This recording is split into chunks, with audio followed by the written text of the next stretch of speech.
to another My Little Podcast. We are your hosts. I am Bree. I'm here with my husband Jared. Hi. And my brother Bryson. Hello. Today we're going to be chit-chatting to you about the most recent RV Weekly Peek. But before we get into that, a quick word from our sponsor, the My Little Homestead t-shirt shop. If you'd like to get a fun t-shirt, sweatshirt, handbag, or numerous other products with a ton of fun designs, the link will be down there in the description. Today, I am sporting my brand new Freedom design. I don't know why I had to pause. It was for dramatic effect. Dramatic effect. Jared's Freedom over here. so much better.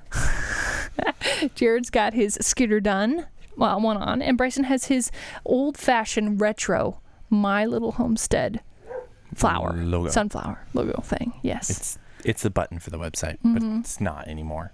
It used to be. And we still have free shipping going through today only. So this is the last day to get a hold, take advantage of that sale. So anyway, this week was kind of fun. We did some more work on the RV.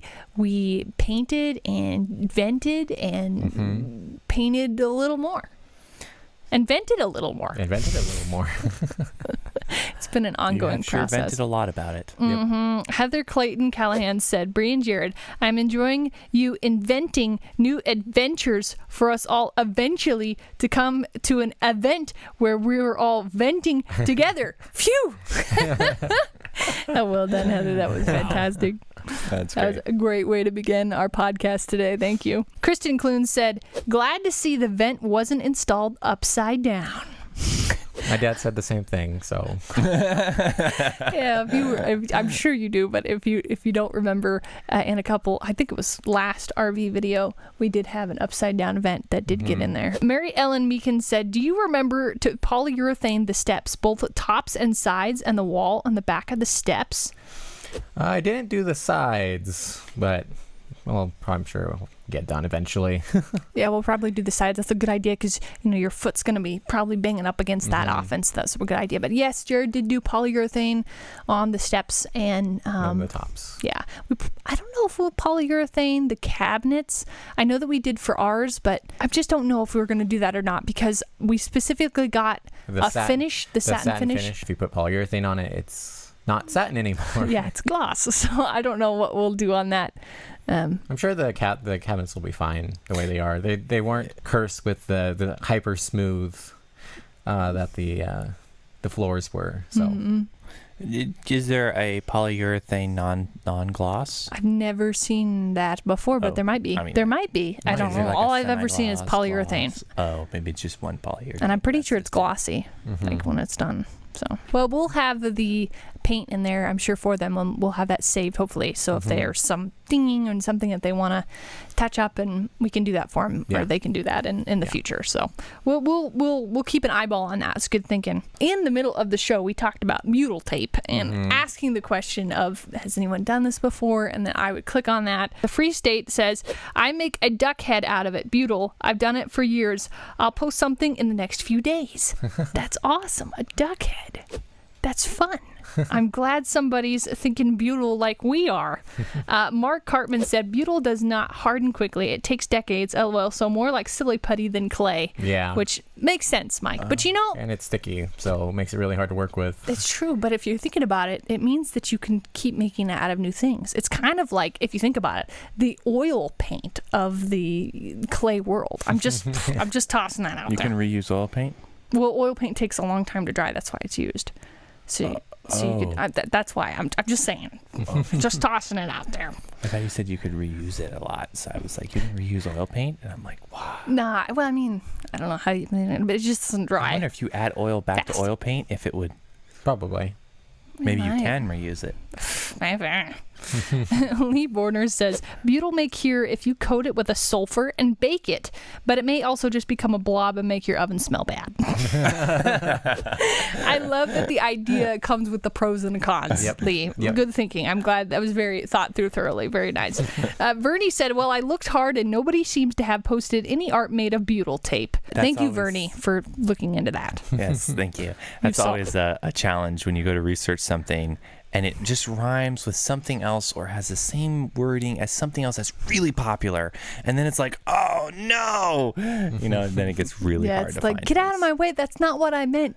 Not what I meant. And you have to specifically state certain things, and it gets really challenging to try to search something after that. The Free State, you ought to be thinking about posting that wink, because clearly there's a need out there for some beautiful duck head videos. Apparently. Just saying. On the very end of the show, in our outtake section, we have, I'm sure you've been with us, we have those 2 segments at the end of every Weekly Peek episode that are our outtakes, our fun little shenanigans or whatever. And there was a snake that Jared got, doing his little snake thing.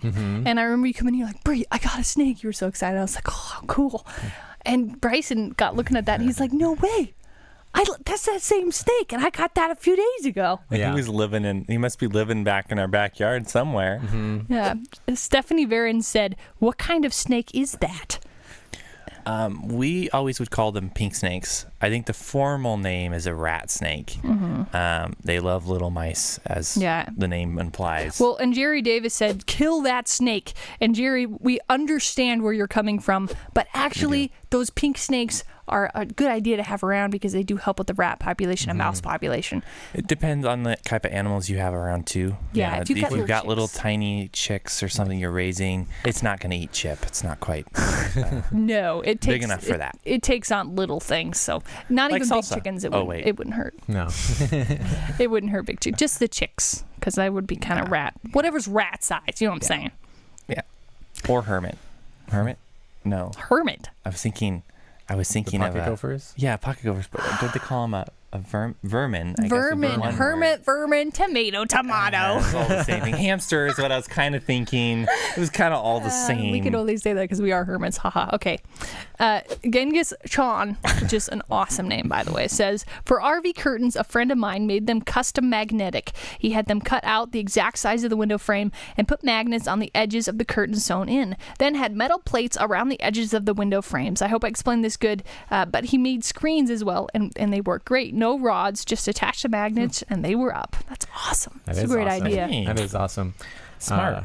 We'll have to use that in the future. My parents have an idea for what they want with the curtains, so Yeah, they do. Your mom is actually sews. So it's going to be great. yes.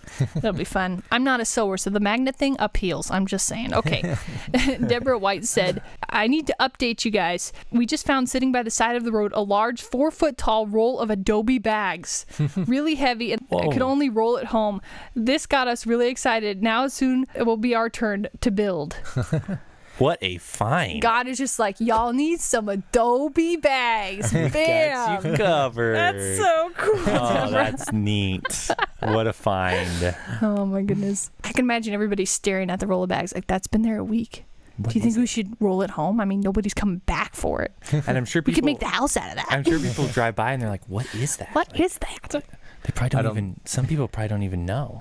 Nobody's name was on it. Finders keepers. Yeah. At some point. No, I love it. Sure. It probably would have just sat there forever and rotted into the ground. So I'm glad That's the thing, too, is that if no one would have collected it, the sun would have just probably destroyed it. Yeah. At least in the desert, that's what would happen. Oh, I'm calling that a blessing. 10 out of 10, Deborah. 10 out of 10. That's good so find. cool. That's good. Well, I think that's going to wrap it up for us today. We really appreciate you hanging out with us and being a part of our family. We want to give a special thank you to our Patreon supporters. Thank you so much for your financial support. If you're interested in giving $1 or $2 a month, the link to that will be down there in the description. And real quick reminder again, free shipping. Today only, Monday, July 25th. So if you happen to be watching that day, just so you know. Thank you so much for everything. We really appreciate you. Thank you for taking the time to comment, leave suggestions, and recommendations. Gotta love that. We really appreciate you doing that. It's a lot of fun to hear what you have to say. Look forward to sharing a well-drilling episode, Weekly Peek, with you on Friday. Very excited about that one. That's gonna be fun. Yeah. All right. It's going to be fun. We'll see you soon. Bye. Bye.